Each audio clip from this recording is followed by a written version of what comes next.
கிறிஸ்துக்குள் அன்பானவர்களே, ஆண்டவராக இயேசு கிறிஸ்துவின் நாமத்திலே உங்களுக்கு கிருபையும் சமாதானம் உண்டாவதாக என்று உங்களை அன்போடு கூட நான் வாழ்த்துகிறேன். மீண்டுமாக இந்த காணொலியின் மூலமாக இந்த பரிசுத்தமான ஓய்வு நாளிலே உங்களை சந்திக்கிறதுக்காக கர்த்தர் கொடுத்த வாய்ப்புகளுக்காக நான் ஆண்டவரை ஸ்தோத்திரிக்கிறேன். ஆண்டவருக்கு நன்றிகளை படைக்கின்றேன். நாம் இருக்கின்ற இடத்திலிருந்து ஆண்டவரை நாம் ஆராதிக்க நாம் ஆயத்தத்தோடு கூட நாம் இருக்கின்றோம். இருக்கின்ற ஸ்தலத்திலிருந்து நாம் பரிசுத்த செய்தியோடு கூட தேவனுடைய பசுமுள்ள நாமத்தை நாம் ஆராய்த்து மையப்படுத்துவோம். அதனை காரணமாக நாம் அனைவரும் தலைகளை தாழ்த்தி ஜெபித்து ஆரம்பிப்போம். ஜெபம் செய்வோம்.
துதிகள் பற்றிய வாசப்படுகிறீர்கள். பரலோக பிதாவே, உடைய பரிசுத்தமுள்ள நாமத்திற்கு நாங்கள் கனத்தையும் மகிமையும் துதியும் ஸ்தோத்திர பலிகளை நாங்கள் செலுத்துகின்றோம்.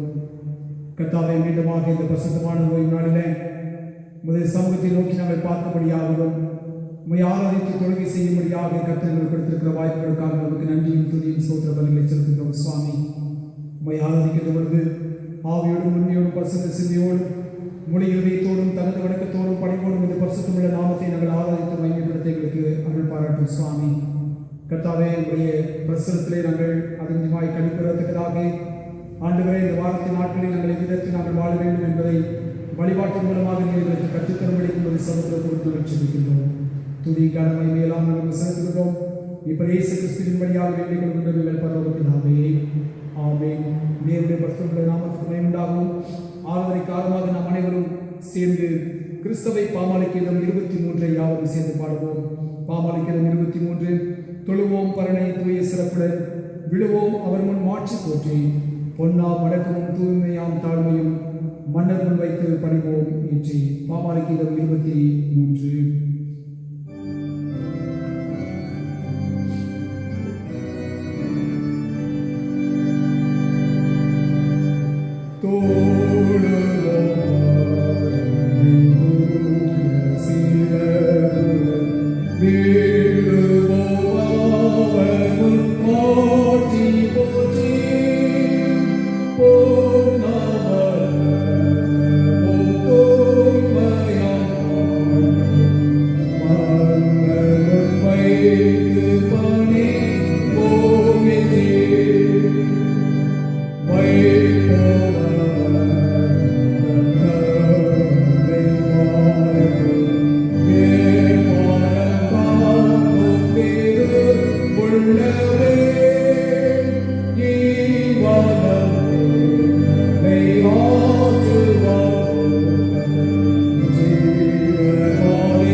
இரண்டாவது ஆறாந்தை வருகின்றேன்.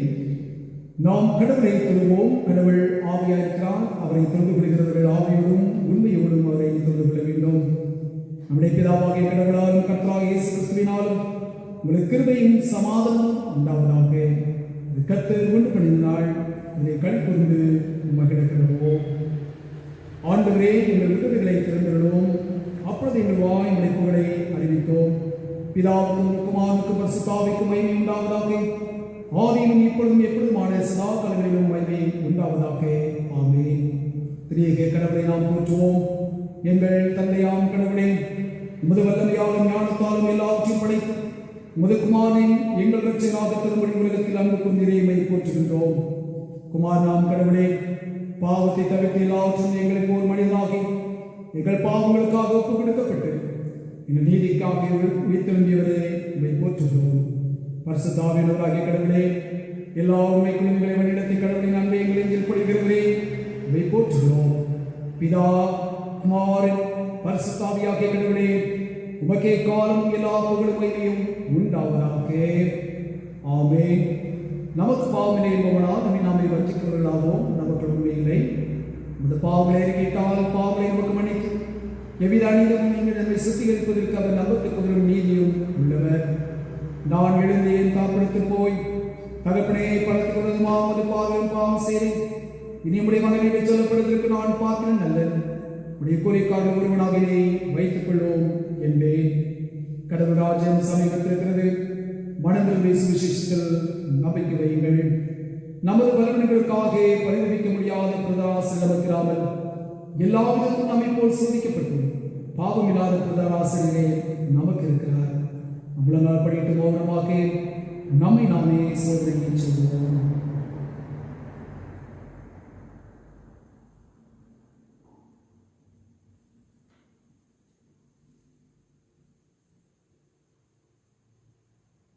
சர்வவல்ல கடவுளுக்கு நாம் நமது பாவங்களை தாழ்வுடன் அறிக்கை செய்வதற்கு உதவியாக இரண்டாவது பாவனைக்கு ஜெபத்தை யாவும் சேர்ந்து பின்பற்றுவோம். எங்கள் தந்தையாகும் கடவுளே, நினைவினாலும் வார்த்தையினாலும் செய்கையினாலும் விரோதமாய் பாவம் செய்திருக்கிறோம். முழு மனதோடு நாங்கள் நேசிக்கவில்லை. எங்களுக்கு நாங்கள் அன்பு கூறுவது போல ஐராளத்து நாங்கள் அன்பு கூறவில்லை. எங்கள் வேறு இறக்கமாய்க்குமே வேண்டிக் கொள்கிறோம். எங்கள் பாவங்களுக்கு நீக்கி எங்களை சித்திகளையும் எங்கள் குற்றங்களை விட்டுவிட எங்களுக்கு உதவி கொள்கிறோம். ஆண்டவரே இயேசு கிறிஸ்துவின் மூலமாய் வேண்டிக் கொள்கிறோம் பிதாவே. ஆமென். சர்வ வல்லமை மிகுந்த இரக்கமுள்ள ஆண்டவர், மன்னிப்பையும் பாவத்தையும் உங்களுக்கு கட்டளையிட்டு வாழ்க்கை சீர்படுத்துவதற்கான காலத்தையும் தமது பரிசுத்தாவின் கிருபையும் தேற்றுகளையும் தந்துள்ளாராக. ஆமென். ஆண்டவரை துதியுங்கள். ஆண்டவர் நாமம் துதிக்கப்படுவதாக. நாம் அனைவரும் சேர்ந்து 100ஆம் சங்கீதத்தை சொல்லுவோம். சங்கீதம் 100. பூமியின் குடிகளே, எல்லாரும் கர்த்தரை கெம்பீரமாய் பாடுங்கள். மகிழ்ச்சியோடைய கர்த்தருக்கு ஆராதனை செய்து ஆழ்ந்த சத்தத்தோடைய ஒரு சன்னிதி முன் பாருங்கள். கர்த்தரை தேவன் என்று அறியுங்கள். நாம் அல்ல, அவரை நம்மை உண்டாக்கினார். நாம் ஒரு ஜனங்களும் ஒரு மேய்ச்சல் நாடுகளுமாய் இருக்கிறோம். அவர் வாசல்களின் துதியோடும் அவர் பிரகாரங்கள் புகழ்ச்சியோடும் பிரவேசித்து அவரை துதித்து அவருடைய நாமத்தை ஸ்தோத்திரியுங்கள். கர்த்தர் நல்லவர். அவருடைய கிருபை நிலைக்கும் அவருடைய உண்மை தலைமுறை தலைமுறைக்கும் உள்ளது. பிதாவுக்கும் குமாரனுக்கும் பரிசுத்தாவிக்கும் மகிமை உண்டாவதாக. ஆதியிலும் இப்பொழுதும் எப்பொழுதுமான சதா காலங்களிலும் மகிமை உண்டாவதாக. ஆமென். திருமறை பாடல்கள் வாசிக்க கேட்போம். வாசிக்க தெரிந்து கொள்ளப்பட்ட முதலாம் வேதமாகும் ஏசாயா தீர்க்கதரிசியின் புஸ்தகம் 6ஆம் அதிகாரம் முதல் 8 வசனங்கள் வரை. வாசிக்க குறிக்கப்பட்ட முதல் வேத பாடம் ஏசாயா 6ஆம் அதிகாரம் 1ஆம் வசனம். உசியா ராஜா மரணமடைந்த வருஷத்தில் ஆண்டவர் உயரமும் உன்னதமுமான சிங்காசனத்தின் மேல் வீற்றிருக்க கண்டேன். அவருடைய வஸ்திர தொங்கலால் தேவாலயம் நிறைந்திருந்தது. சேராபீன்கள் அவருக்கு மேலாக நின்றார்கள். அவர்களில் ஒவ்வொருவனுக்கும் அவ்வாறு சட்டைகள் இருந்தன. அவனவன் 2 சட்டைகளால் தன் முகத்தை மூடி, 2 சட்டைகளால் தன் கால்களை மூடி, 2 சட்டைகளால் பறந்து ஒருவரை ஒருவர் நோக்கி, சேனைகளின் கர்த்தர் பரிசுத்தர் பரிசுத்தர், பரிசுத்தர், பூமி அனைத்தும் அவருடைய மகிமையால் நிறைந்திருக்கிறது என்று கூப்பிட்டு சொன்னார்கள். கூப்பிடுகிறவர்களின் சத்தத்தால் வாசல்களின் நிலைகள் அசைந்தது, ஆலயம் புகையினால் நிறைந்தது. அப்பொழுது நான், ஐயோ அதமானேன், நான் அசுத்த உதடுள்ள மனுஷன், அசுத்த உதடுள்ள ஜனங்களின் நடுவில் வாசமாயிருக்கிறவன். சேனைகள் கர்த்தராகிய ராஜாவை என் கண்கள் கண்டதே என்றேன். அப்பொழுது சேராபீன்களில் ஒருவன் பலிபீடத்திலிருந்து தன் கையிலே பிடித்த குரட்டால் ஒரு நெருப்பு தழலை எடுத்து என்னிடத்தில் பறந்து வந்து அதனால் என் வாயை தொட்டு, இதோ இது உன் உதடுகளை தொட்டதினால் உன் அக்கிரமம் நீங்கி உன் பாவம் நிவிர்த்தியானது என்றான். பின்பு, யாரை நான் அனுப்புவேன், யார் நமது காரியமாய் போவான் என்று உரைக்கிற ஆண்டவருடைய சத்தத்தை கேட்டேன். அதற்கு நான், இதோ அடியே இருக்கிறேன், என்னை அனுப்பும் என்றேன் என்பது வாசிக்க தெரிந்து கொள்ளப்பட்ட முதலாம் வேத பாகம் வாசித்தாயிற்று. தேவனுக்கே மகிமை உண்டாவதாக.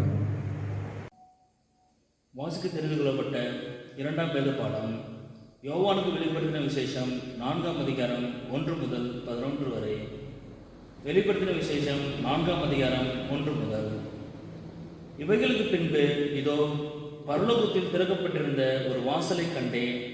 முன்னே எக்கால சத்தம் போல என்னுடனே பேச நான் கேட்டிருந்த சத்தமானது, இங்கே ஏறி வா, இவைகளுக்கு பின்பு சம்பவிக்க வேண்டியதை உனக்கு காண்பிப்பேன் என்று விளம்பினது.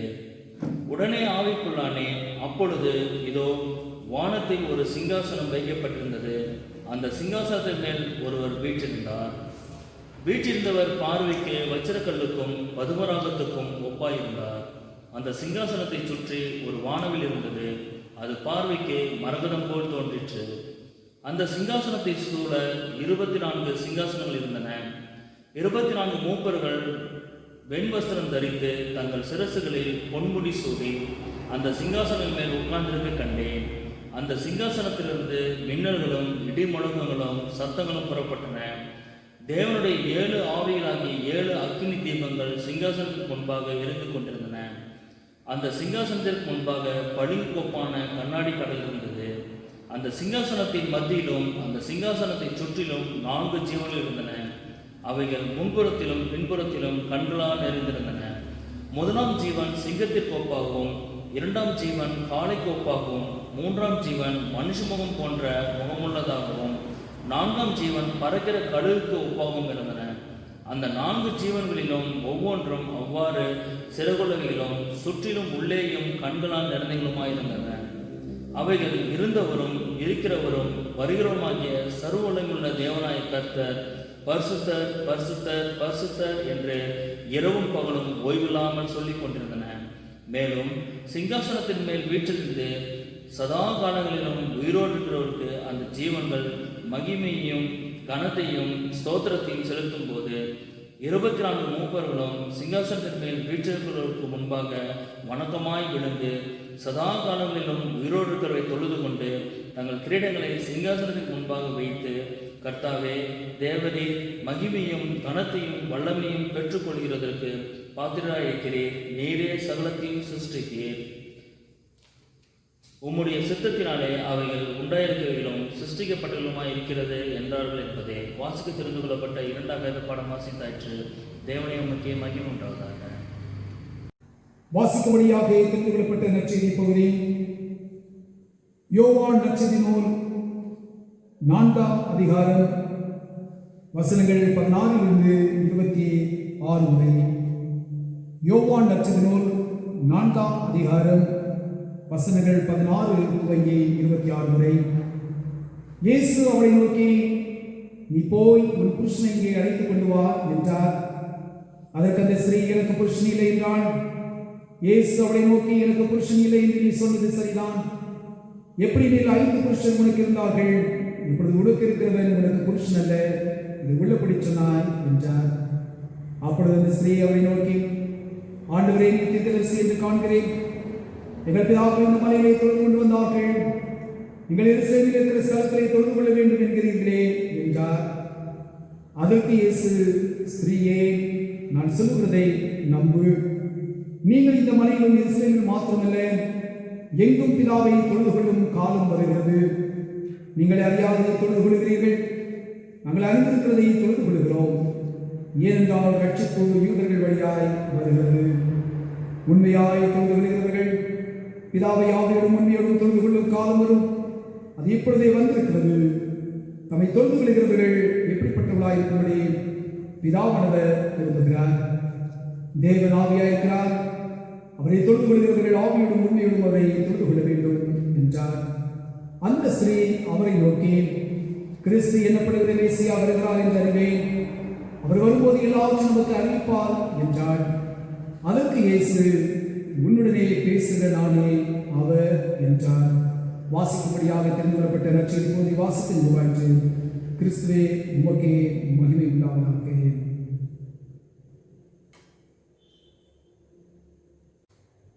ஜெபம் செய்வோம். எல்லா மகிமைக்கும் பாத்திராய்க்கும் செய்கிற அன்புள்ள ஆண்டவரே, இந்த வேலைக்கான உங்களுக்கு நன்றியும் துதியும் ஸ்தோத்திர பலிகளை நாங்கள் செலுத்துகிறோம். சுவாமி, உடைய திருவார்த்தைகளை நாங்கள் வாசித்தோம், கேட்டோம். அவளை குறித்து சற்று நேரம் நாங்கள் உடைய பாதத்திலே காத்திருந்து நாங்கள் தியானிக்கின்ற பொழுது சத்தியாகத்தாமே என்னோடு கூட எங்களோடு கூட உருவாடு பேசும். உங்களுடைய வசனத்தின் ஆழங்களை எங்களுக்கு வெளிப்படுத்தி தாரும் சுவாமி. நாங்கள் கேட்கின்றவர்களாய் மாத்திரமல்ல, எங்கள் வாழ்க்கையிலே அவர்களை பின்பற்றி நடக்கக்கூடியவர்களாய் நாங்கள் காணப்பட நீர் எங்களுக்கு கிருபை பாராட்டும்படிக்கு சமூகத்தை ஒப்புக் கொடுத்து நிகழ்ச்சிக்கிறோம். அடிமை குடும்பமாக வழித்தோடும் நீர் மாத்திரமே மகிமையாக வழிபடும். இறைவன் இயேசு கிறிஸ்துவின் இன்ப நாமத்தில் மிகுந்த தாழ்மை வேண்டிக் கொண்டு நிகழ் பரவப்பினாவே. ஆமாம். கிறிஸ்துக்குள் அன்பானவர்களே, ஆண்டவராக இயேசு கிறிஸ்துவின் இறை நாமத்திலே உங்கள் அனைவரையும் நான் வாழ்த்துகின்றேன். அவருடைய கிருபை, அவருடைய சமாதானம் உங்கள் உள்ளங்களிலும் உங்கள் இல்லங்களிலும் தங்கியிருந்து உங்களை கிறிஸ்து இயேசுக்களாக பாதுகாத்து உங்களை வழிநடத்தி செல்வதாக. மீண்டுமாக லாக்டவுன் காலகட்டங்களிலே நாம் தொடர்ந்து காணொலி மூலமாக அவனுடைய வழிபாட்டுகளாக நாம் கடந்து சென்று கொண்டிருக்கிறோம் என்பதை நாம் அனைவரும் அறிவோம். துரிதமாக ஆலயங்கள் திறக்கப்பட வேண்டும். நாம் அனைவருமாக ஆலயத்தில் வந்து ஆண்டவரை தொழுகை செய்ய வேண்டும்.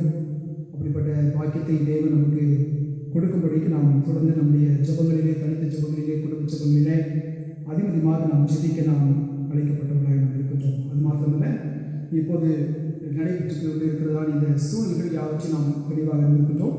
குறிப்பாக இந்த கொரோனா வைரஸ் மூலமாக தமிழகம் அதிகமாக பாதிக்கப்பட்டு கொண்டிருக்கிறது. அதிலும் குறிப்பாக சென்னை பட்டணமானது அதை சுற்றி இருக்கக்கூடியதான சில மாவட்டங்கள் அதிகமாக பாதிப்பு ஏற்பட்டிருக்கிறது. அதைத் தொடர்ந்து மற்ற மாவட்டங்களில் இப்போது சற்று பரவலாக அது வந்து கொண்டிருக்கிறது என்று சொல்லி நாம் பல செய்திகள் மூலமாக நாம் வருகின்றோம். இப்படிப்பட்ட நிலைகள் இன்னும் நீடித்துக் கொண்டிருக்கும் என்று சொன்னால் மக்களுடைய வாழ்வாதாரங்கள் பல நிலைகளில் பாதிக்கப்படும். அதனால இப்படிப்பட்ட நிலைகளை தான் மாற்றம் அடைய வேண்டும் என்று சொல்லி நாம் கருத்தோடு கூட நாம் இந்த நாட்களில் நம்முடைய முழங்கால்களை உடைக்க நம்முடைய கண்ணீர்களை சிந்தி தேவ சமூகத்தில் நாம் காத்திருப்போம் என்று சொன்னால் கர்த்தர் நிச்சயமாக பெரிய விடுதலையை நம் தேசம் முழுவதற்கும் ஆண்டவர் கொடுப்பார். நம் தேசத்துக்கு மாத்திரமல்ல, உலகத்தில் இருக்கின்ற எல்லா தேசங்களுக்கும் நாம் செபிக்க நாம் கடனாளிகள் இருக்கிறோம். அதுக்காக நாம் தொடர்ந்து நாம் செபிப்போம். இந்த நாளிலே நம்முடைய தென்னிந்திய திருச்சபை வழிபாட்டின் முறையின் அடிப்படையில் நாம் சிந்திப்பதற்காக நமக்கு கொடுக்கப்பட்ட தலைப்பு என்னவென்று சொன்னால், வழிபாடு மக்களுடைய நம்பிக்கையின் கொண்டாட்டம் என்ற தலைப்பிலே நாம் சிந்திக்க நாம் அழைக்கப்பட்டிருக்கிறோம்.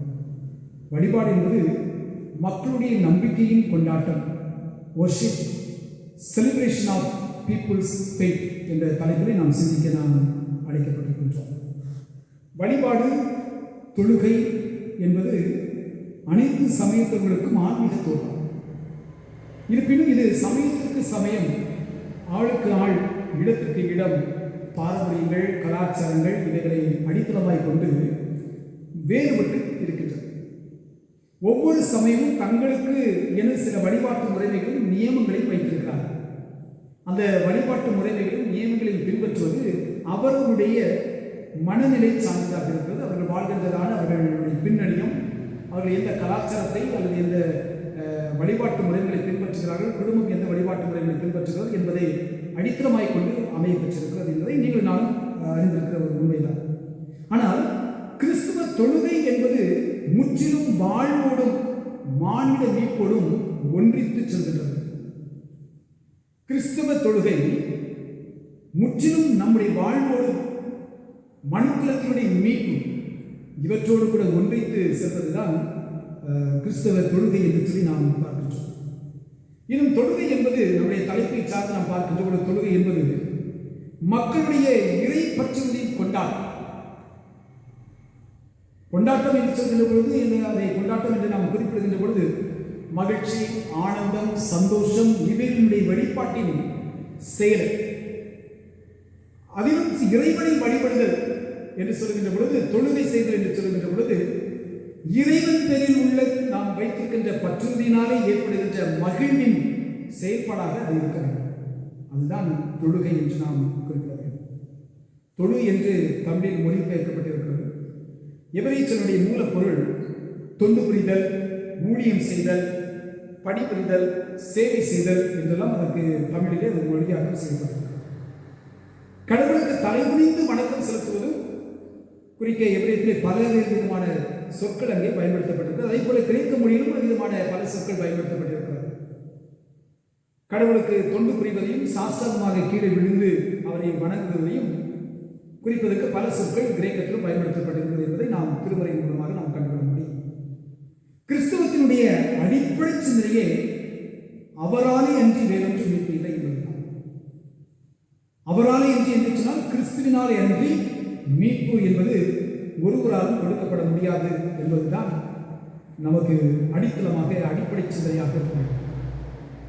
இன்னும் நம்முடைய தமிழ் திருமுறையிலே தொழுகை என்பதற்கு வணங்குதல், பணிந்து கொள்ளுதல், சேவித்தல், தொழுது கொள்வது, ஆராதனை செய்தல் என்ற என்ற நிலைகளில் அநேக பதங்கள் பயன்படுத்தப்பட்டிருப்பதை நாம் திருமுறை மூலமாக நாம் அறிந்து கொள்ள முடியும். கடவுளுடைய வழிபடுதலை இரண்டு வகையான கருத்துக்கள் நாளடைவில் எழுப்பப்படுகிறது. ஒன்று, வெளிப்படையான ஆசாரமான முறைகளை சார்ந்து தொழுகை செய்தல், அதுதான் தொழுகை என்ற ஒரு நிலை, ஒரு சிந்தனை. இன்னொன்று என்னவென்று சொன்னால், மனதை முற்றிலுமாக நாம் திருப்பி, கடவுளுக்கு நேராக நாம் திருப்பி, இறைவனுடைய சித்தத்தை நாம் உணர்ந்து, இறைவனுடைய சித்தத்திற்கு கீழ்ப்படிந்து ஆத்மீக ஆராதனை செய்வது. அதைத்தான் நம் உபாகமம் புத்தகம் 11வது அதிகாரம் 13வது வசனத்தை நாம் பார்க்கின்றோம்.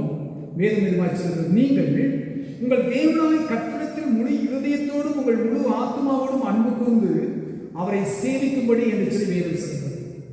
நீங்கள் உங்கள் தேவனாய் கர்த்தரிடத்தில் எப்படி நீங்கள் சேவிக்க வேண்டும் என்று சொன்னால், முழு இருதயத்தோடும் உங்கள் முழு ஆத்மாவோடும் அன்பு கூர்ந்து அவரை சேவிக்க வேண்டும் என்று சொல்லி நமக்கு திருமறை கூறுகிறது. இன்னும் யோவான் 4வது அதிகாரம் 24வது வசனத்தை நாம் பார்க்கின்ற பொழுது அங்கே நற்செய்தியாளர் சொல்கின்றார், தேவன் ஆவியாயிருக்கிறார், அவரை தொழுது கொள்கிறவர்கள் ஆவியோடும் உண்மையோடும் அவரை தொழுது கொள்ள வேண்டும்.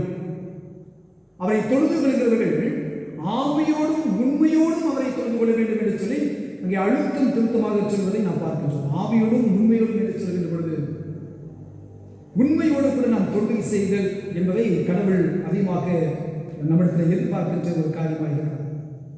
அது மாத்திரமல்ல, இரண்டாவது முறையான வழிபாடுகள் எப்படிப்பட்ட முறையாக இருக்கிறது என்று சொன்னால், தீர்க்கதரிசியால் வலியுறுத்தப்பட்டு போதிக்கப்பட்டது, அதை அடித்தளமாய் கொண்டு தொழுகைகள் செய்யப்பட்டது.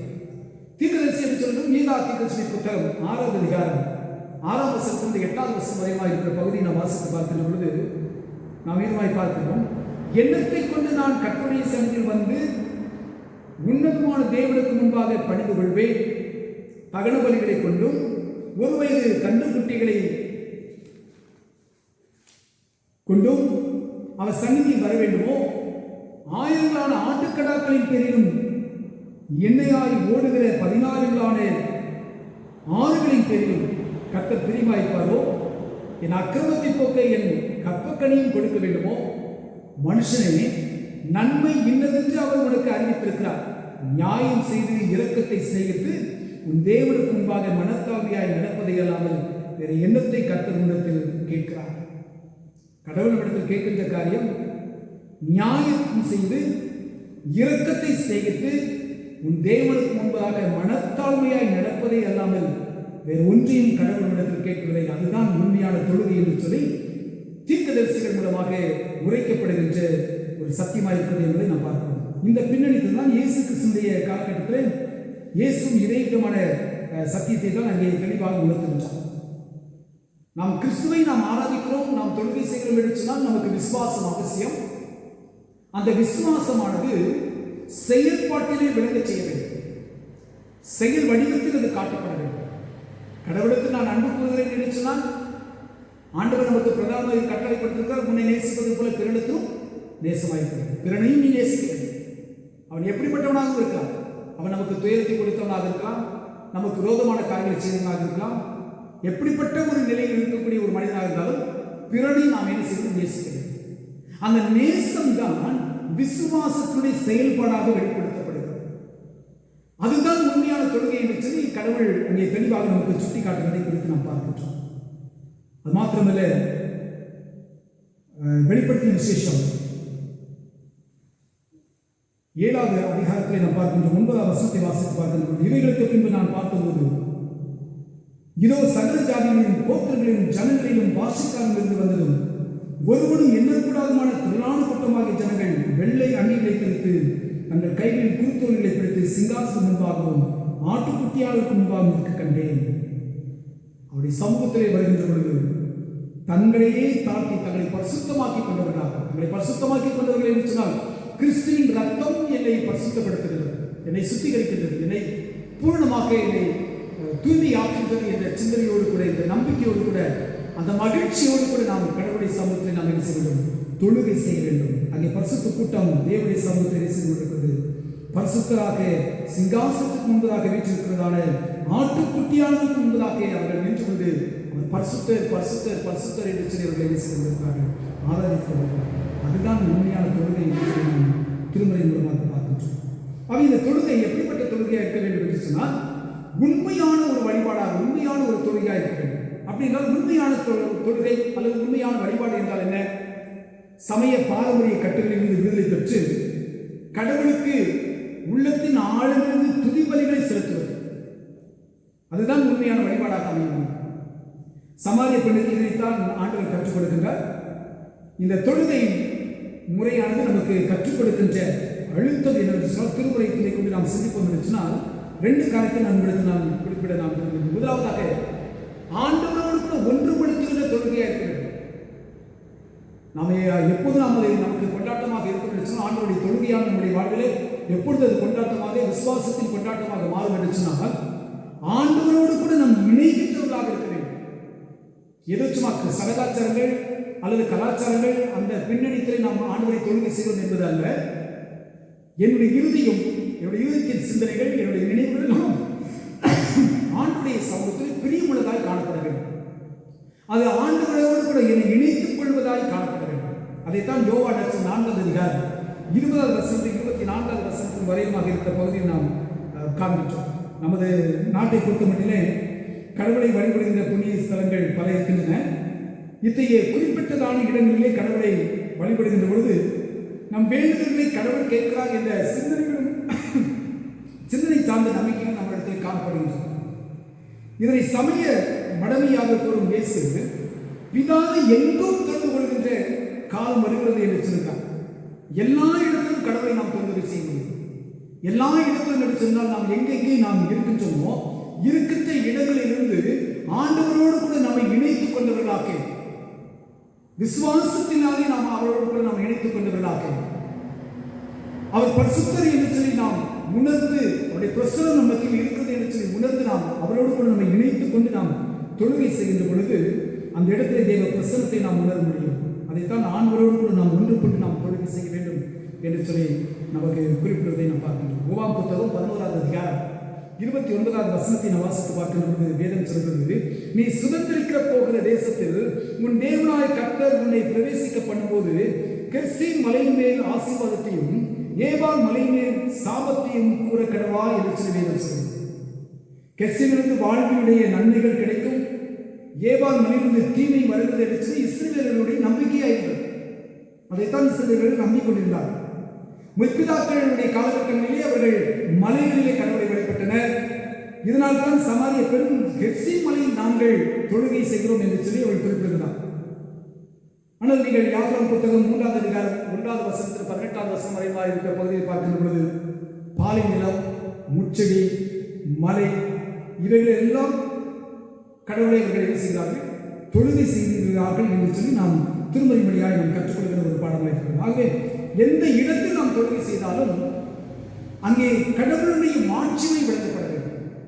கடவுளுடைய மாட்சிமையை நாம் என்ன செய்ய வேண்டும்? முக்கியத்துவம் கொடுத்து நாம் ஆராதிக்கின்ற பொழுது அது ஆண்டவரோடு கூட இணைந்து நாம் ஆராதிக்கின்ற ஒரு தொழுகையாக இருக்கும் என்று சொல்லி நாம் திருமறை மூலமாக கற்றுக்கொள்கிற ஒரு பாடமாக இருக்கிறோம். அப்போஸ்தலர்களுடைய புத்தகம் 16 அதிகாரம் 24 வசனத்தில் 25 வசனம் வரை இருக்கிற பகுதியை வாசித்து பார்க்கின்ற பொழுது பவுலும் சீலாவும் சிறைச்சாலையிலே இருந்து தேவனை துதித்து அவர்கள் தொழுதார்கள் என்று சொல்லி நாம் பார்க்கின்றோம். அப்படி தொழுகின்ற பொழுது கட்டுகள் அருந்து விடுதலை பெற்றார்கள். ஆக தொழுகை இடமல்ல, இறைவனே முக்கியம். அவரை இதயத்தில் எண்ணி நாம் தொழுகை செய்கின்ற பொழுது இறைவனுடைய ஆசையை நாம் பெற்றுக் கொள்கின்றோம். அதுதான் விசுவாசத்திலே, மகிழ்ச்சியிலே, நாம் தொழுகையிலே நாம் கொண்டாடுதலை நாம் பெற முடியும். நம்முடைய வாழ்விலே நாம் தொழுகை செய்கின்றோமே, ஆண்டவரை தொழுகை செய்கிறோம் என்று சொல்லுமே, ஆராதிக்கிறோம் என்று சொல்கின்றோமே, நாம் எப்படி நாம் தொழுகை செய்கிறோம்? நம்முடைய மனநிலைகள் இறைவனோடு கூட ஒன்றித்து போகின்ற ஒரு மனநிலையில் நாம் இருக்கின்றோமா? இறைவனோடு கூட நாம் இணைந்து செல்ல வேண்டும் என்ற அந்த பக்குவத்தை நாம் அடைந்திருக்கின்றோமா? அந்த அனுபவத்தை நாம் பெற்றிருக்கின்றோமா? இறைவனோடு கூட நாம் இணைந்து நாம் இருக்கின்ற பொழுதுதான் கடவுளை நாம் என்ன செய்ய முடியும்? உண்மையாக மகிமைப்படுத்த முடியும். அப்படிப்பட்ட மகிமையின் செயல்பாடு தான் இறைவனை உண்மையாக தொழுகை செய்வதற்கு அடித்தளமாக அமையும். இரண்டாவது காரியமாக அரசியலை வெளிப்படுத்துகின்றதான தொழுகையாயிருக்கிறது. அறச்செயல்கள் சொல்லுவது பிறருக்கு நன்மை செய்யும், பிறருக்கு நீதியான காரியங்களை செய்யும், பிறருக்கு நியாயமான காரியங்களை செய்யும். அப்படி செய்வதன் மூலமாக, அந்த செயல்பாட்டின் மூலமாக நாம் தொழுகையை வெளிப்படுத்த முடியும். அதற்கும் விசுவாசம் இருக்கிறது. நான் இப்படி செய்வதனாலே கடவுள் என்னை எல்லாவற்றும் என்னை நடத்துவார். எனக்கு அவர் எல்லா விதமான நன்மைகளையும் எனக்கு கொடுத்திருக்கிறார், எல்லா விதமான ஆசீர்வாதத்தையும் எனக்கு கொடுத்திருக்கிறார். அதனாலே அவர்களுக்கு நான் இல்லாமல் இருக்கிறவர்களுக்கு நான் அதை கொடுக்கின்றேன், அதை பகிர்ந்து கொடுக்கின்றேன். அப்படி பகிர்ந்து கொடுப்பதன் மூலமாக அவர்களுக்கு காணப்படுகின்ற மகிழ்ச்சியானது எனக்குள் ஒரு கொண்டாட்டத்தை, எனக்குள் ஒரு மகிழ்ச்சியை, ஒரு ஆனந்தத்தை, ஒரு சந்தோஷத்தை ஏற்படுத்தும் என்று சொன்னால் அதுதான் உண்மையான தொழுகையாக இருக்கின்றது. அதனால் பெருமிதத்தை நாம் அலட்சியம் செய்வதற்கு தான் இறைவன் உலகத்தை நம்மை வைத்திருக்கின்றார். ஏசாயா தீர்க்கதரிசி புத்தகம் 58வது அதிகாரத்தினுடைய தொழுகை முறைகளை விட வாழ்வு முறை சிறந்தார்கள் என்று சொல்லி தீர்க்கதரிசி அங்கே அழுத்தமாய் குறிப்பிடுவதை குறித்து நாம் பார்க்கின்றோம். அந்த பகுதியை வாசித்து பார்க்கின்ற பொழுது ஏசாயா 58வது அதிகாரம் 3வது வசனத்திலிருந்து 11வது வசனம் வரை இருக்கிற பகுதியை வாசித்து பார்க்கின்ற பொழுது உபவாசத்தினை பற்றி அங்கே குறிப்பிடுகிறார். உபவாசம் என்று சொல்கின்ற பொழுது நாம் எப்படி உபவாசிக்க வேண்டும்? அந்த உபவாசமானது கடவுளுடைய சமூகத்தில் எப்படி அது ஏற்புடையதாக இருக்கும்? அந்த உபவாசம் தொழுகையில் ஒரு பகுதியாக தான் இருக்கிறது. அது எப்படி ஆண்டவரை அங்கீகரித்துக் கொள்வார் என்ற முறைமை குறித்து அங்கே தெளிவாக ஏசாயா தீர்க்கதரிசி அங்கே குறிப்பிடுவதை குறித்து நாம் பார்க்கின்றோம். ஏசாயா தீர்க்கதரிசி புத்தகம் 58வது அதிகாரம் 3ஆம் வசனத்திலிருந்து 11வது வசனம் வரை இருக்கிற பகுதியை விதமாய் சொல்கிறது. ஏசாயா 58வது அதிகாரம் 3ஆம் வசனத்திலிருந்து வாசிக்கிறேன். நாங்கள் உபவாசம் பண்ணும்போது நீர் நோக்காமல் இருக்கிறது என்ன? நாங்கள் எங்கள் ஆத்மாக்களை ஒடுக்கும்போது நீர் அதை அறியாமல் இருக்கிறது என்ன என்கிறார்கள். இதோ நீங்கள் உபவாசிக்கும் நாளிலே உங்கள் இச்சைப்படி நடந்து உங்கள் வேலைகளை எல்லாம் கட்டாயமாய் செய்கிறீர்கள். இதோ வழக்குக்கும் வாதுக்கும் துஷ்டத்தினுடைய கையினால் குத்துகிறதுக்கும் உபவாசிக்கிறீர்கள். நீங்கள் உங்கள் கூக்குரலை உயரத்திலே கேட்கப்படும்படியாக இந்நாளில் உபவாசிக்கிறது போல உபவாசியாதிருங்கள். மனுஷன் தன் ஆத்மாவை ஒடுக்கிறதும் தலைமணியின் நாணலை போல் வெட்டிலும் சாம்பலிலும் படுத்துக் கொள்கிறதும் எனக்கு பிரியமான உபவாச நாளாக இருக்குமோ? இதையா உபவாசம் என்னும் கர்த்தருக்கு பிரியமான நாள் என்று சொல்லுவார்? அக்கிரமத்தின் கட்டுகளை அழைக்கிறதும் நுகத்தடியின் பிணையங்களை நிகழ்கிறதும் நெருக்கப்பட்டிருந்தவர்களை விடுதலையாக்கி விடுகிறதும் சகல நுகத்தடிகளையும் உடைத்துக் கொடுக்கிறதும் பசி உள்ளவனுக்கு உன் ஆதாரத்தை பகிர்ந்து கொடுக்கிறதும் துரத்துண்ட சிறுமையானவர்களை வீட்டிலே சேர்த்துக் கொள்கிறதும் வஸ்திரம் இல்லாதவனை கண்டால் அவனுக்கு வஸ்திரம் கொடுக்கிறதும் உன் மாம்சமானவருக்கு உன்னை ஒழிக்காமல் இருக்கிறதும் அல்லவோ எனக்கு உகந்த உபவாசம். அப்பொழுது விடியற்கால எழுப்பி போல உன் வெளிச்சம் எழும்பி உன் சுகவாழ்வு சீக்கிரத்தில் துளித்து உன் நீதி உனக்கு முன்னாலே செல்லும். கர்த்தருடைய மகிமை உன்னை பின்னாலே காக்கும். உன் நீதி உனக்கு முன்பதாக செல்லும். கர்த்தருடைய மகிமை உனக்கு பின்பதாக இருந்து உன்னை என்ன செய்யும்? காக்கும். அப்படி கர்த்தருடைய மகிமை நம்மை காக்கின்ற பொழுது நமக்கு ஏற்படுகின்ற விசுவாசத்தினால் வருகின்ற மகிழ்ச்சி இருக்கிறதே, அதுதான் ஆண்டவரை ஆராதிக்கின்ற உண்மையான தொழுகையின் கொண்டாட்டமாக அமைய முடியும். அதைத்தான் இங்கே தெளிவாக சொல்கிறார். 6வது வசனம் 7வது வசனம் சொல்கிறார். அக்கிரமத்தின் கட்டுகளை அவிழ்த்தல், நுகத்தினுடைய பிணையங்களை நிகழ்த்தல், நெருக்கப்பட்டவர்களுக்கு விடுதலையாக்குதல், சகல நுகத்தடிகளின் உடைத்து போடுதல், பசி உள்ளவர்களுக்கு ஆகாரத்தை கொடுப்பது, பகிர்ந்து கொடுப்பது, துரத்துள்ள சிறுமியானவர்களை நாம் சேர்த்துக் கொள்வது, வஸ்திரம் இல்லாதவர்களை கண்டால் அவர்களுக்கு வஸ்திரத்தை கொடுப்பது மாம்சமானவர்களுக்கு எந்த விதத்தில் நாம் என்ன செய்ய வேண்டும்? ஒழிக்காமல் இருக்கிறது. அதைத்தான் அறச்செயல் என்று இங்கே தீர்க்கதரிசி தெளிவாக கொடுத்திருக்கிறார். இந்த அறச்செயல் நம்மளுக்கு காணப்பட வேண்டும். இன்னைக்கு நம்முடைய வாழ்வில் இந்த அறச்செயல் நாம் செய்து கொண்டு வருகின்றோமா? உண்மையாகவே நாம் 100 அதை பின்பற்றுகிற மக்களாக நாம் இருக்கிறோமா? நாம் ஆலயத்துக்கு வருகிறோம், ஆண்டவரை தொழுகை செய்கிறோம், ஆராதிக்கிறோம் என்றெல்லாம் சொல்கின்றோம். ஆனால் அந்த தொழுகையானது விசுவாசத்தின் அடிப்படையிலே ஏற்படுகிற மகிழ்ச்சியினுடைய கொண்டாட்டமாக இருக்க வேண்டும் என்று சொன்னால் நமக்குள் ஆண்டவர் கொடுத்திருக்கிறதான ஆசீர்வாதங்களின் நன்மைகளையும் பிறருக்கு நாம் பகிர்ந்து கொடுப்பதன் மூலமாக காணப்பட வேண்டும். பகிர்ந்து கொடுப்பதன் மூலமாக நாம் பெற்றுக்கொள்கிற மகிழ்ச்சி இருக்கிறதே, அதுதான் நமக்கு அறச்செயலுடைய மகிழ்ச்சியை நமக்கு கொடுப்பதாக இருக்கிறது. அந்த அரசியல் இல்லை என்று சொன்னால் நம்முடைய தொழுகை வீணான தொழுகையாக இருக்கும். நம்முடைய பக்தி வீணான பக்தியாக இருக்கும். யாக்கோபு புத்தகம் 1 27 வசனத்தை நாம் வாசித்து பார்க்கின்ற பொழுது சொல்கிறார், திக்கற்ற பிள்ளைகளும் விதவிகளும் படுகிற உபத்திரத்திலே அவர்களை விசாரிக்கிறதும் உலகத்தால் கரைபடாதபடிக்கு தன்னை காத்துக் கொள்வதுமே பிதாவாகிய தேவனுக்கு முன்பாக மாசில்லாத சுத்தமான பக்தியாக இருக்கிறது. ஆண்டவரை நான் ஆராதிக்க வேண்டும் என்று சொன்னால் பக்தியோடு கூட நான் ஆராதிக்க வேண்டும். அந்த பக்தி எத்தனை விதமான பக்தியாக இருக்க வேண்டும் என்று சொன்னால் மாசில்லாத சுத்தமான பக்தியாக இருக்க வேண்டும். மாசில்லாத சுத்தமுள்ள பக்தியாக இருக்க வேண்டும் என்று சொன்னால் ஏசாயா 58 அதிகாரத்திலே 6 வசனம் 7 வசனம் சொல்லப்பட்டதான அந்த அறச்செயல்களை நாம் செய்கின்ற மக்களாக இருக்கிறோம். அந்த அறச்செயலோடு கூடிய பக்தி தான் விசுவாசத்தின் மூலமாக நாம் பெற்றுக்கொள்கின்ற மகிழ்ச்சிக்கு ஒரு கொண்டாட்டமாக இருக்கும். ஆக இந்த சிந்தனைகளை நாம் நம்முடைய தொழுகை அமைப்பெற்றிருந்தால் என்பதை நாம் சிந்திக்க நாம் அழைக்கப்பட்டிருக்கிறோம். நாம் எப்படி நாம் ஆண்டவரை ஆதரித்துக் கொண்டிருக்கிறோம்? எப்படி நாம் தொழுகை செய்து கொண்டிருக்கிறோம்? நம்முடைய தொழுகையெல்லாம் ஆண்டவருக்கு பிரியமுள்ள தொழிலாக அமைப்பெற்றிருக்கிறதா? ஆண்டவர் அதை அங்கீகரிக்கின்றாரா? மற்றவர்களுக்கு உதவி செய்ய வேண்டிய இடத்திலே மற்றவர்களுக்கு உதவி செய்யாதபடிக்கு நான் ஆண்டவரை மாத்திரம் நான் தொழுகை செய்கிறேன், ஆண்டவரத்தில் நான் ஜெபிக்கிறேன், ஆண்டவரை புகழ்ந்து நான் பாடுகிறேன் என்று சொன்னதால் என்ன பொருள் இருக்கிறது? அதனால் யாருக்கு எந்த பயன் இருக்கிறது? நம்முடைய வாழ்க்கையிலே நாம் தொழுகை செய்வது என்பது இறைவனுக்கு நாம் தொண்டாற்றுவோம். இறைவனுக்கு தொண்டாற்றுவது என்று சொல்கின்ற பொழுது பிறர் தேவை உள்ளவர்கள் யாரெல்லாம் இருக்கிறார்களோ அவர்களுடைய தேவைகளை அறிந்து உணர்ந்து நம்மிடத்தில் உள்ளவர்களை அவர்களுக்கு பகிர்ந்து கொடுப்பதுதான் இறை தொழில். அந்த இறை தொழில்தான், இறை பணிவிடைத்தான் தொழுகையாக இருக்கிறது. நாம் சற்று யோசிப்பார், நம்முடைய தொழுகை எத்தனை விதமான தொழுகையாக இருக்கிறது என்று யோசிப்பார். அவரை தொழுது கொள்கின்ற பொழுது ஆவியோடும் உண்மையோடும் அவரை தொழுகிறது. இதைத்தான் ஆண்டவராகிய இயேசு கிறிஸ்து நமக்கு கற்றுக் கொடுத்த ஒரு பாடம். அவர் இந்த உலகத்தில் வாழ்ந்த காலகட்டங்களிலே தேவையுள்ள மக்களை தேடிச் சென்று அவர்களுக்கு தேவைகளை அவர் சந்தித்தார். ஆதரவற்றவர்களுக்கு ஆதரவு கொடுக்கின்றவராகவும், பலவீனர்களாக இருக்கிறவர்களுக்கு பலன் தருகின்றவராகவும், சுகமில்லாதவர்களுக்கு சுகத்தை கொடுக்கின்றவராகவும், விடுதலை இல்லாதவர்களுக்கு விடுதலை கொடுக்கின்றவராக இருந்தார். அதுதான் உண்மையான தொழுகை என்று நம்முடைய வாழ்விலே அதை எடுத்துக்காட்டாக செயல்படுத்தி காட்டி வைத்திருக்கிறார். நாம் எப்படி நாம் ஆண்டவரை தொழுகை செய்து கொண்டிருக்கிறோம் என்று நாம் பேசுகிறோம். அர்த்தமுள்ள ஒரு தொழுகையாக இருக்க வேண்டும் என்று சொன்னார். ஆவியோடும் உண்மையோடும் அவரை தொழுது கொள்ள வேண்டும் என்று சொன்னார்.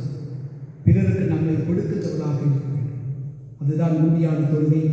அப்படிப்பட்ட மனநிலையில் நாம் பெற்றவர்களாக கிறிஸ்துவை நாம் தொழுது சேமிப்போம். அப்படிப்பட்ட வாக்குறுதிகளில் நாம் கடந்த தேவன் நமக்கு துணை பாராட்டுவதாக. ஆமென். தலைகளை தாழ்த்தி நாம் ஜெபம் செய்வோம். எங்கள் நேசிக்கிற எங்கள் அன்புள்ள ஆண்டவரே, நீர் கொடுத்த நம்முடைய வார்த்தைகளுக்காக நமக்கு நன்றி செலுத்துகிறோம் சுவாமி.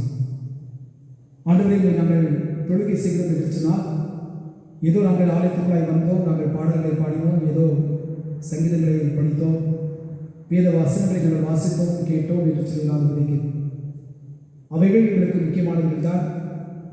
ஆண்டவரே, அவைகளோடு கூட எங்களுடைய வாழ்வில் நாங்கள் அரசியல் செய்கின்றவர்களாக நாங்கள் காணப்பட வேண்டும்.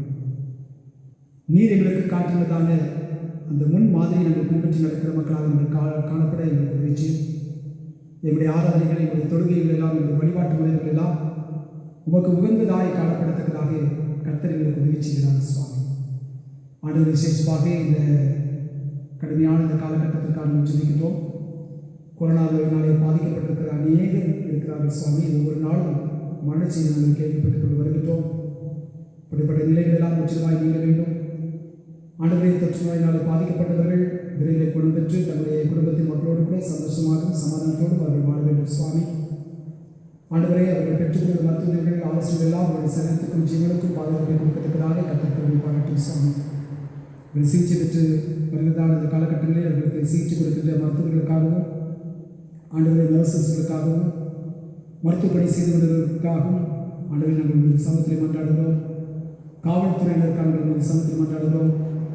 சானிட்டரி ஒர்க்கர்ஸ் அனைவருக்கான உங்கள் சமூகத்தில் மன்றாடுகிறோம் சுவாமி. ஒவ்வொருவரையும் மீதாமையை பாதுகாத்துக் கொள்ளும். அவர்களுக்கு எதிர்மான நோய் தொற்றுகள் ஏற்படாதபடிக்கு ஒரு இரத்தப்பட்டிகள் அவர்களை மூடி மறைத்து இன்னும் அநேகருக்கு ஆண்டவரே நன்மையான காரியங்களை செய்ய கர்த்தர் அவர்களை ஆசீர்வதித்து வழிநடத்தும்படி நமக்கு கெஞ்சுகிறோம் சுவாமி. அவர்கள் செய்கின்றதால் இந்த பணிவிடை நிமித்தமாக அவருடைய குடும்பத்தின் மக்கள் அவருடைய சந்ததிகளும் ஆசீர்வாதத்தை பெற்றுக்கொள்ள கர்த்தர் கிருபை செய்வார்கள் சுவாமி. நீர் அவர்களை ஆசீர்வதிக்க வேண்டும் என்று மன்றாடுகிறோம். துதிகள் மகிமை எல்லாம் நாம் செலுத்துகிறோம். இப்போ இயேசு கிறிஸ்துவின் வழியாக வேண்டிக் கொள்ளும் என்ற பரவத்தினாலே ஆமென். நம்முடைய விசுவாசத்தினை அப்போஸ்தலர் விசுவாச பிரமாணத்தின் மூலமாக நாம் அறிக்கை செய்வோம். வானத்தையும் பூமியையும் படைத்து சர்வவல்லமை பிதாவாகிய தேவனை விசுவாசிக்கிறேன். அவருடைய ஒரே குமாரனுடைய நாமத்தில் இயேசு கிறிஸ்துவை விசுவாசிக்கிறேன். ஒரு பரிசுத்தாவினாலே கண்களுக்கு உற்பத்தி பிறந்தார். பொதுகலாத்தின் காலத்தில் பாடுபட்டு சிலர் அறிந்து மறித்து அடப்படப்பட்டு பாதத்தில் இறங்கினார். 3ஆம் நாள் மனிதர்களுக்கும் எழுந்தருளினார். பரமத்திலே சர்வவல்லமை பிதாவாகிய தேவனை வலதுபார்த்து வீற்றிருக்கிறார். அவ்விடத்தில் உயிரோடு மற்றும் ஞானிகளுக்கு வருவார். பரிசுத்தாய் விசுவாசிக்கிறேன். பொதுவாய்க்கு பரிசுவை பசுடைய ஐக்கியமும் பாவமணிப்பும் சரிவித்துள்ளதும் நித்திய ஜீவம் கொண்டது விசுவாசிக்கிறேன். ஆமென். கர்த்தர் உங்களோடு இருப்பாராக. அவர் உதாவிடம் இருப்பாராக. கர்த்தாவே எங்களுக்கு இறங்கும். கிறிஸ்துவே எங்களுக்கு இறங்கும். கர்த்தாவே எங்களுக்கு இறங்கும். பரமத்தில் இருக்கிற எங்கள் பிதாவே, உம்முடைய நாமம் பரிசுத்தப்படுவதாக. ராஜ்யம் வருவதாக. உம்முடைய சித்தம் மண்டலத்திலே செய்யப்படும் போல பூமியிலும் செய்யப்படுவதாக. அன்றுள்ள அப்பத்தை எங்களுக்கு தாரும். எங்களுக்கு விதமாக குற்றம் செய்வதற்கு நாங்கள் மன்னிப்பது போல எங்கள் குற்றங்களை எங்களுக்கு மன்னியும். எங்களை சொந்தங்கள் பிரவேசிக்க பண்ணாமல் தீமைகளை ரட்சித்துக் கொள்ளும். ராஜ்யமும் வல்லமையும் மகிமையும் நிலைக்கும் உம்முடையவைகளே. ஆமென். ஆண்டவரின் இரக்கத்தை எங்களுக்கு காண்பியும். ரட்சிப்பை எங்களுக்கு அருளிச் செய்யும். ஆண்டவரே, எங்களை ஆளுநர்களை வழிநடத்தும். அவர்களுக்கு பரத்தும் வரும் ஞானத்தை கொடுத்துள்ளோம். உடைய பணிவிடைக்காருக்கு நீதியை கல்பியும். நீ தெரிந்து கொண்ட ஜனத்தை சந்தோஷப்படுத்தும். ஆண்டவரே, இந்த இடத்தை ரட்சியும். உடைய சுதந்திரத்தை ஆசீர்வதியும். ஆண்டவரே, எங்கள் காலத்தில் சமாதானத்தை தந்திருளோம். தேவதை அல்லாமல் உலகத்தை ஆளுநர் வேறு ஒருவரும் இல்லை. கடவுளை எங்கள் இறுதிகளை சுத்திகரியோம். பரிசுத்தாவை எங்களிடத்திலிருந்து எடுத்துக்கொள்கிறோம். சமாதானத்திற்காக நாம் ஜெபிப்போம். சகல பரிசுத்த விருப்பங்களுக்கும் சகல நல்ல ஆலோசனைகளுக்கும் சகல நீதியாளர்களுக்கும் காரணமாகி கடவுளை உலகம் தரப்படாத சமாதானத்தை முதலியாக எங்களுக்கு தந்திடும்.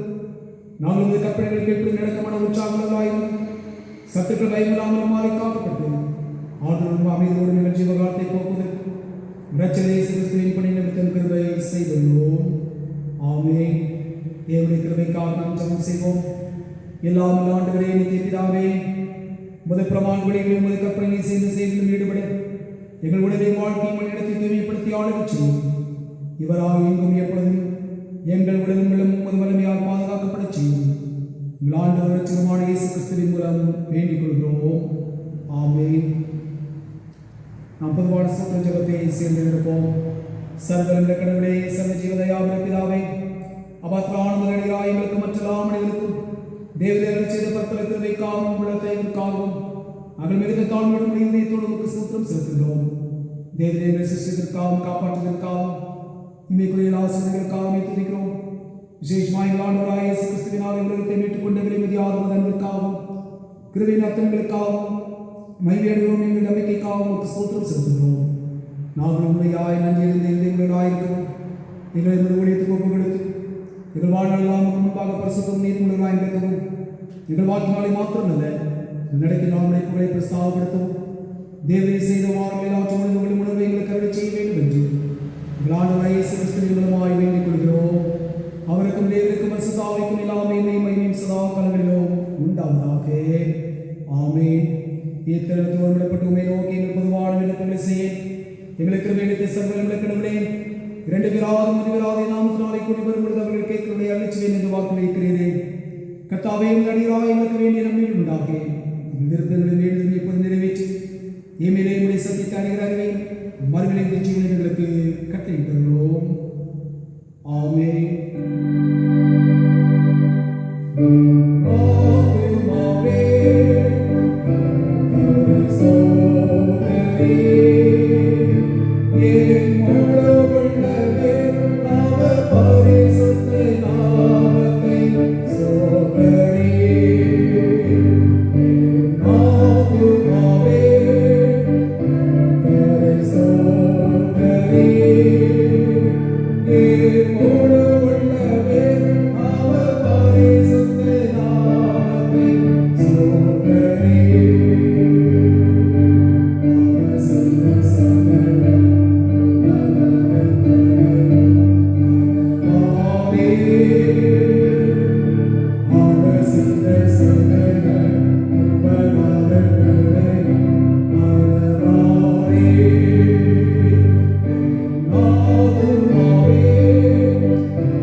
God bless you.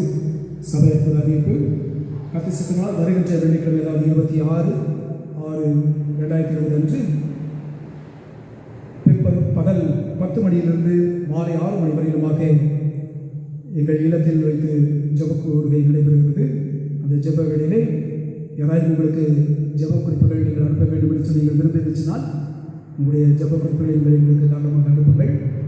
குறுஞ்செய்தி மூலமாகவோ அல்லது தொலைபேசி மூலமாக எங்களை தொடர்பு கொண்டு உங்களுடைய ஜெப குறிப்புகளை நீங்கள் எங்களுக்கு அனுப்புவீர்கள் என்று சொன்னால் உங்களுக்காக நீங்கள் எங்களுடைய குடும்பத்தில் மக்கள் கருத்தாய் ஜெபிப்பதற்கு அது மிகுந்த உதவியாக இருக்கும். அதனால தயவுசெய்து சபையின் பிள்ளைகள் அதை மனதில் கொண்டு செயல்படும்படியாக எங்களை நினைப்பதுரை குறுஞ்செய்தியை அனுப்புவதற்கென்றும் தொலைபேசி மூலமாக நீங்கள் அணுகுவதற்கென்றும் உங்களுக்கு கொடுக்கப்படுகிற தொலைபேசி எண் 75983068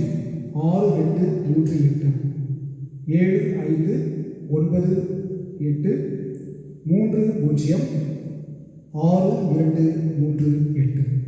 இந்த தொலைபேசி எண்ணுக்கு நீங்கள் குறுஞ்செய்தியாகவோ இந்த தொலைபேசி நேரடியாகவோ நீங்கள் இடத்தில் உங்களுடைய ஜெப குறிப்பு